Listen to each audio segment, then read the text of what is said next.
Hello there, Sev here from Three Counties Motorhomes. Welcome to this video guide on the Renault Trafic. This is a 2009 vehicle, and this video we're going to run through just the basic controls and functions inside the cab so that you have a knowledge of where things are, the sort of important things you're going to need, so you can jump straight in and drive the vehicle with confidence. However, we're not going to be covering any of the sort of in-depth stuff, and if you do have any questions as a result of this video, or there's still things unanswered, I strongly recommend that you read the vehicle's instructions and manuals anyway to get a good understanding. This is just to help you familiarise yourself nice and quickly as a sort of quick start guide, if you will.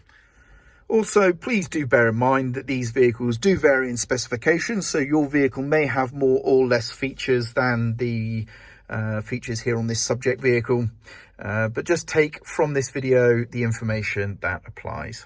Now, there is going to be an under bonnet video as well, so if you want to know what you're going to find when you go in and around the engine, then I recommend you watch that video guide. Otherwise, let's get into it. So we'll start off over here on the driver's door card. We have the door handle just here, and then we have on this particular vehicle electric window controls for the driver and passenger. Then over here we have the electric mirrors. This is a joystick. In the middle position here, the control is disabled. We then have left or right controls here to allow us to select either the left or right mirror, which we can then adjust. The lower mirror there is a blind spot mirror, and that isn't adjusted via this control. We then have essentially the steering wheel and steering column. The steering wheel is very simple. We have a horn button to either side of the Renault badge. This is ideally pressed with a thumb, but of course you can punch it as well. On the stalk side of things, first of all, right here, this particular vehicle does have hands-free radio controls just here, which is this sort of big fat unit you see here with the various controls on it. But then behind that, this stalk here is for operating your wipers. So we have the rear wiper here, so that's the rear wiper on, and then wash wipe is the sprung loaded position there. And then we have the various wiper positions for the main windscreen wipers, and wash wipe is a pull towards you just there. This button here, I believe, interacts with trip computer information in the center. Then over here on the left, we have our vehicle lights. So we have, first of all, indicators up or down.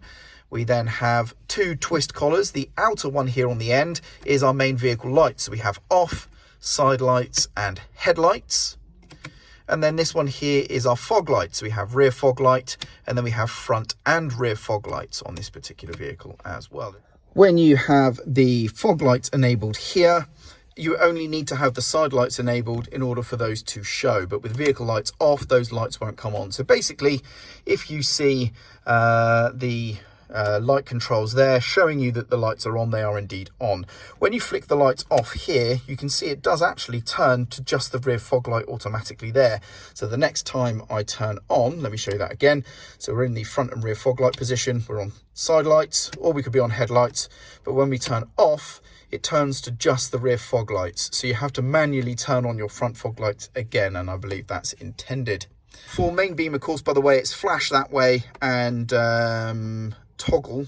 What's going to be toggle? Let's find out. Right, so on this one there is a gentle position here. You can see the light on the dashboard indicating we're flicking between normal and dipped and main beam there, but there is a click position that toggles on or off.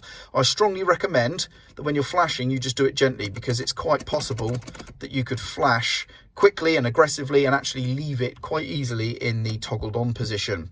Now let's test something. Yes, so the toggle position only works when you are in headlights. Some vehicles allow you to toggle the main beam even if the headlights are off, and it still does actually make that change. So the next time you turn your headlights, you could turn it straight onto main beam, for example. You can't do that in this vehicle when the main lights are off. So that's both side lights or off in that position. So basically when the headlights are not on, you cannot engage the main beam. Only when you have headlights on can you toggle the main beam. Then we come to down below the steering column here, and this is the headlight angle adjustment control. Then to the left here, we have a 12-volt socket. We then have mirror demist, and then we then have lock or unlock the cab.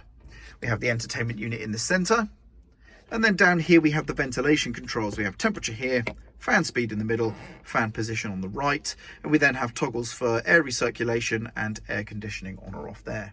Down here we have the hazard warning lights, very easy to find. And then we have the main gear lever or gear stick. This is a manual, as you can see. It is a 6-speed. Reverse, as you can see, is to the left of first gear, and it's engaged using a pull collar up and then over to the left of first gear as indicated on the stick itself. We then have a little hook here for hanging things. We have a glove box down here, as you can see. Pretty simple. Otherwise, it's just little cubbies and things. We do have typical dome lights over here, which is just enabled by moving this into the middle for on and so on, or off that way. We have sun visors, all pretty standard stuff at this point. Handbrake here in a sort of standard car position. So here, stood outside the driver's door, looking into the driver's area. Underneath the steering column, there is a lever here for adjusting the steering column.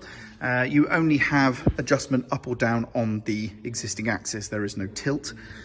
And the bonnet release is just here on the right-hand side of the footwell. That's the bonnet release lever just there. To find the fuel filler on this vehicle, it's going to be just behind the passenger door, as you see here. We open up the filler cap, or flap, sorry, and here we have the filler. It's just a simple twist and it opens up. Nothing too spectacular there, nice and easy. And there we go. That about concludes the video today. Hopefully that's given you enough of a orientation around the cab area of the vehicle to be able to get in and drive. But like I say, for any more in-depth information, please do refer to your vehicle manuals and instructions. Otherwise, hopefully this video has been useful for you. I'm Sev, and thank you very much for watching.